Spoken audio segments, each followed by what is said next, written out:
और अगर आपको याद हो जब ये चुनाव पिछली बार भी हो रहे थे तो नाम किसी और का चला था और अचानक से भूपेश बघेल मुख्यमंत्री बन गए थे। हालांकि तब भी पावरफुल नेता थे, तो इनको पराजित करना छत्तीसगढ़ में बीजेपी के लिए नाको चने चबाने वाली बात हो जाएगी।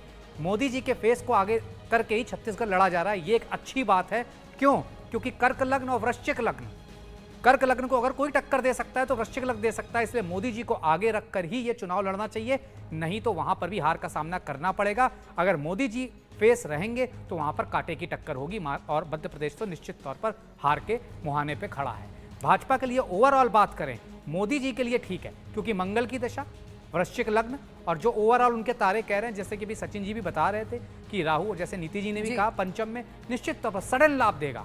हो सकता है इस बार आपको एक्सपेक्ट ना हो उससे बहुत ज्यादा सीटें मोदी जी की लोकसभा में आ जाए जो कि चौंकाने वाली हो, तो इस तरह का कुछ निश्चित तौर पर होगा। और 30 अक्टूबर के बाद आप इसकी वानगी शेयर मार्केट में भी देखेंगे, जबरदस्त उतार चढ़ाव आएगा 30 अक्टूबर के बाद, जब ये गोचर जब तक सेट नहीं होता है। कहते हैं 44 दिन बाद ये गोचर सेट होता है। सितारे जा रहे हैं, प्रतीक जी ने बहुत अच्छे से समझा दिए। दो मेहमान और जुड़ गए, मनीषा कौशिक जी और भावना शर्मा जी भी हमारे साथ जुड़ गई हैं। आप दोनों का बहुत बहुत स्वागत है। आगे आपसे अभी हम चर्चा करेंगे। लगातार ये महा कवरेज जी न्यूज पर जारी रहेगी। इस चंद्र ग्रहण से जुड़ी हर महत्वपूर्ण बात आप तक हम पहुंचाएंगे।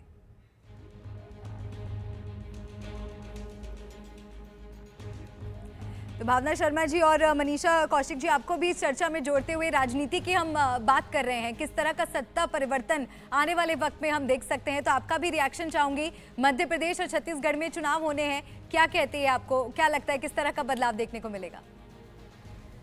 भावना जी। मालिका, क्योंकि हम ग्रहण की बात कर रहे हैं, आई ऑलवेज से कि बिकॉज ग्रहण जो होते हैं वो हमेशा मासेस को इफेक्ट करते हैं। नाउ जब हम यहाँ पे, क्योंकि 5-5 राज्य में चुनाव हैं, तो डेफिनेटली अभी कुछ दिन पहले 15 तारीख को सूर्य ग्रहण पड़ा था। सूर्य अपने आप में सत्ता का कारक है और चंद्रमा हमारे मन का कारक है। तो मुझे ऐसा लगता है कि बहुत कुछ फेरबदल ऐसी है जो देखी जा सकती है आने वाले चुनावों के अंदर।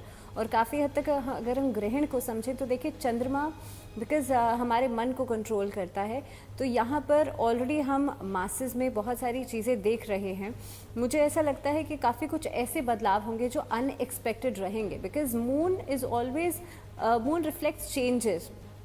15 दिन बढ़ता है और 15 दिन घटता है। और अपने आप में शरद पूर्णिमा का दिन खास है क्योंकि इस दिन चंद्रमा हमारे सबसे ज़्यादा करीब होता है, ग्रेविटेशन फोर्स बहुत ज़्यादा होता है, तो कहीं ना कहीं पे, और इसका असर की हम बात करें तो लगभग 45 डेज तक इसका असर जो है वो देखा जाता है। तो मुझे ऐसा लगता है बहुत कुछ फेरबदल इस बार चुनावों के नतीजों में हो सकती है, जो कि बहुत अनएक्सपेक्टेड रहेगी। बिल्कुल। और मनीषा जी, आपको भी मैं चर्चा में जोड़ना चाहूँगी। आपकी प्रिडिक्शन क्या कहती है? मध्य प्रदेश और छत्तीसगढ़ की हम बात कर रहे हैं, राजस्थान पर हम चर्चा कर चुके हैं, मध्य प्रदेश छत्तीसगढ़ को लेकर आप क्या कहेंगी?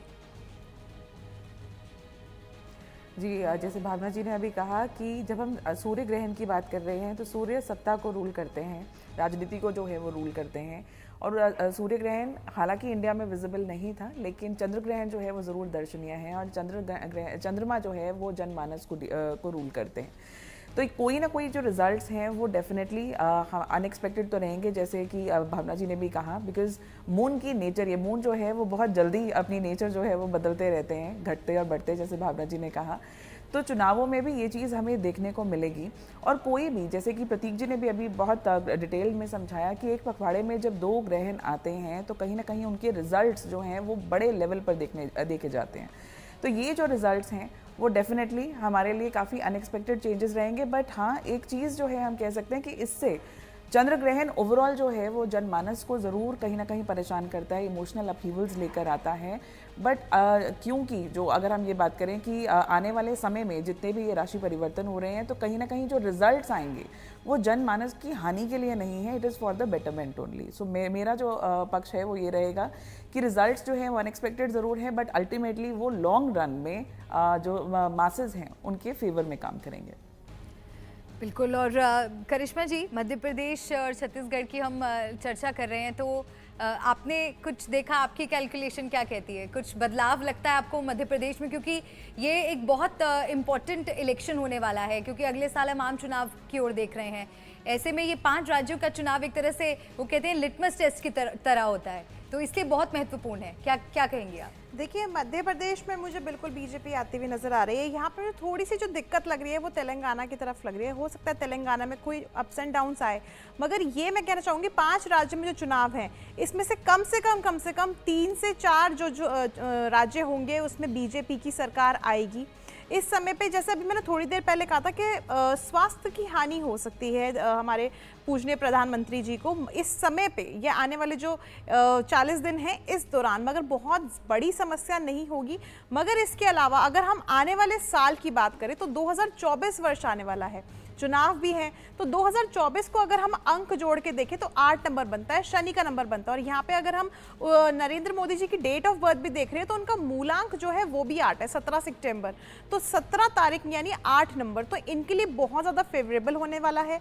और ये जो आने वाला चुनाव रहेगा काफ़ी हद तक अच्छा रहेगा, यानी कि जो सीटें एक्सपेक्ट करके बैठे होंगे उससे भी कहीं ज़्यादा सीटें जो है ये ले सकते हैं। यानी कि एक अनएक्सपेक्टेड चुनाव, जो कहते हैं ना कि प्रचंड जीत हुई है, तो उस तरह से बीजेपी सरकार दोबारा नहीं कहूँगी, तिबारा कहूँगी, तिबारा आ सकती है। चलिए, तो बहुत आपने एक अच्छी खबर, मुझे लगता है अगर बीजेपी के लोग हमारा शो देख रहे होंगे तो उनके लिए बहुत अच्छी खबर होगी, कॉन्फिडेंस बढ़ता है। और अब राजनीति से हटकर थोड़ा मुझे लगता है हमें क्रिकेट की बात कर लेनी चाहिए, क्योंकि क्रिकेट फीवर, ये जो क्रिकेट का बुखार है सचिन जी, सबके सर चढ़ कर बोल रहा है। और अब तो इंडिया में मैचेस हो रहे हैं तो हर कोई कोशिश कर रहा है कि क्यों ना ग्राउंड में जाकर मैच सामने से देखा जाए, लेकिन हम सब यही चाहते हैं, हर एक क्रिकेट फैन ये चाहता है कि वर्ल्ड कप तो घर ही आए। तो अब मेरा अगला सवाल जो है वो वर्ल्ड कप क्रिकेट से जुड़ा हुआ है। इस बार क्या लगता है, विश्व विजेता क्या भारत हो पाएगा? आन्या जी। देखिए, चांसेस हैं, काफ़ी फेवरेबल चांसेस हैं ओवरऑल, लेकिन अभी जैसे एक ही पखवाड़े में 2 ग्रहण जो पड़े हैं तो कहीं ना कहीं फ्लक्चुएशंस हैं, कुछ चीज़ें अनप्रेडिक्टेबल होती हैं। बिकॉज जब तक हम किसी स्पेसिफिक क्रिकेटर्स की कुंडली हम नहीं देख लेते हैं तो मुझे ऐसा लगता है कि उस पर डायरेक्ट मतलब मैं इस चीज़ पर कमेंट नहीं करना चाहूँगी, because until and unless we go into the granular level details of each and every cricketer, but overall positive chances है। लेकिन अभी जो है फ्लक्चुएशंस आपको overall not only in India but overseas भी आपको काफ़ी ज़्यादा फ्लक्चुएशंस दिखेंगी। इस टाइम पर शेयर मार्केट भी बहुत ज़्यादा इम्पैक्ट होगी, कहीं ना कहीं उसमें भी आपको फ्लक्चुएशन दिखेगी। पॉलिटिकल लेवल पर भी आपको काफ़ी ज़्यादा चेंजेस दिखेंगे, अप्स एंड डाउन्स दिखेंगे बीजेपी के लिए, लेकिन ये टाइम फेवरेबल ज़रूर रहेगा। मोदी जी के लिए मैं एक बात ज़रूर कहना चाहूँगी, क्योंकि उनकी एज जो है अभी करंट 73 है, 73 को अगर आप ऐड करते हैं तो वो 1 पर आता है, और 1 जो है वो सूर्य का कारक है, और जो 1 जो है वो पॉलिटिकल उससे बहुत ज़्यादा उनके लिए फेवरेबल होने वाला है। 8 मूलांक पे हैं, 2024 को भी टोटल अगर करते हैं 8 पर आता है। पर्सनल ईयर की अगर हम बात करते हैं तो उनका नेक्स्ट पर्सनल ईयर जो है वो 7 पर जाता है। तो कहीं ना कहीं overall circumstances from every angle and from every sphere अगर हम देखते हैं तो चीज़ें जो है बीजेपी के फेवर में जाती नजर आती हैं। और क्योंकि कहीं ना कहीं मोदी जी की कुंडली में जो है मंगल का बहुत ज़्यादा प्रभाव है, so I see it in favour of BJP from every sphere and every corner. Majority अगर आप इलेक्शंस की बात करते हैं तो एटलीस्ट 3 स्टेट्स में बीजेपी ज़रूर आएगी आउट ऑफ 5। बिल्कुल, सत्ता किसी की भी हो लेकिन हित जनता का होना चाहिए, राज्यों में विकास होना चाहिए। और पूजा जी, यही मैं आपसे जानना चाहूँगी, क्योंकि एक बार फिर से वान्या जी ने क्योंकि राजनीति की बात छेड़ी है तो मैं आपका भी इस पर रिएक्शन चाहूँगी।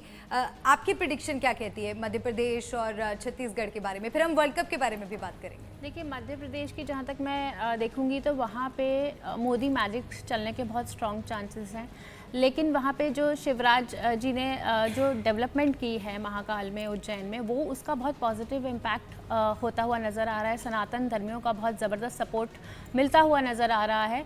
हालांकि उनकी अगर हम निजी कुंडली की बात करें तो वो इतनी स्ट्रॉन्ग उनकी ग्रह दशाएं नहीं चल रही हैं, पर फिर भी कहीं ना कहीं मोदी सरकार जो है, बीजेपी सरकार जो है, वो वहाँ पे कांटे की टक्कर देती हुई नज़र आ रही है। छत्तीसगढ़ की यदि हम बात करें तो छत्तीसगढ़ में भी यहाँ पे थोड़ा सा मुझे बीजेपी का थोड़ा सा जैसे कहते हैं कि चांसेस थोड़े कम नज़र आ रहे हैं छत्तीसगढ़ में। जी बिल्कुल। और नीति शर्मा जी, आप भी बताइए मध्य प्रदेश और छत्तीसगढ़ के बारे में वर्ल्ड आप कप क्या पे जरूर बोलना चाहूँगी। देखिए, जैसे मैं देश की कुंडली के साथ साथ में देश के नेतृत्व जो कर रहे हैं, मोदी जी की कुंडली का हम आंकलन जरूर करते हैं, तो वैसे ही वर्ल्ड कप में हम जो अपने कैप्टन है रोहित शर्मा की कुंडली का भी आंकलन करना बहुत ज़रूरी है। 1987 में रोहित जी का बर्थ है, अगेन वो जो टोटल आता है 7 अंक पर आता है, इस साल का 2023 का टोटल भी साथ है। तो आप एक ये चीज़ तो समझ लीजिए आप सब लोग कि आपके डेट ऑफ बर्थ और साल के डेट ऑफ बर्थ का जब भी टोटल कोइंसाइड करेगा तो वो आपके लिए निर्णायक होगा और most of the time positive side में होगा। रोहित शर्मा की कुंडली में आगे जानकारी दें, इसमें आप फर्क भी अगर बताते चलिए, क्योंकि हम 17 का भी मूलांक निकाल रहे हैं, जैसे 1+7 भी और साल का भी आप निकाल रहे हैं, तो उसका क्या अंतर होता है? For an example 17 is the total आपका जो मूलांक है, 7 और 1 8 मोदी जी का, और 2024 जैसे मैंने बताया कि 2 2 4 को ऐड करेंगे तो 8 आएगा। सिमिलरली रोहित जी का भी हम जो डेट ऑफ बर्थ है उससे भी कई बार देखते हैं, क्योंकि उस समय भी मेजर प्लैनेट के ट्रांजिट जो होते हैं, राहु केतु शनि और गुरु का जो ट्रांजिट है वो सबसे ज़्यादा महत्वपूर्ण माना जाता है। उसके अलावा चंद्रमा का ट्रांजिट है। रोहित जी की कुंडली जो है वो कर्क लगन की कुंडली है, जहाँ पे गुरु और शुक्र नवम भाव भाग्य भाव में, जहाँ पे शुक्र उच्च के बैठे हैं, भाग्य के स्थान पे भाग्य के भाव का स्वामी का होना, और साथ में सूर्य भी उनके चंद्रमा के साथ दशम भाव में उच्च के बैठे हैं। तो बहुत चांसेस है कि वर्ल्ड कप में, और वर्ल्ड कप हमारा जो होगा वो शायद 19 नवंबर को हम वर्ल्ड कप कर रहे हैं, तो उस दिन का भी अगर मैं ट्रांजिट दिखाती हूँ तो वहाँ पे भी इंडिया के पॉइंट ऑफ व्यू से स्थिति बहुत पॉजिटिव जा रही है। ऐसा लग रहा है कि एक तो इंडिया, इंग्लैंड और साउथ अफ्रीका, ये 3 कंट्रियां सेमीफाइनल्स में जाती हुई दिख रही हैं। हालांकि ऑस्ट्रेलिया के चांसेस भी बहुत स्ट्रांग हैं, बट समहाउ मुझे लगता है सेमीफाइनल में वो उतना अच्छा परफॉर्म नहीं कर पाएंगे।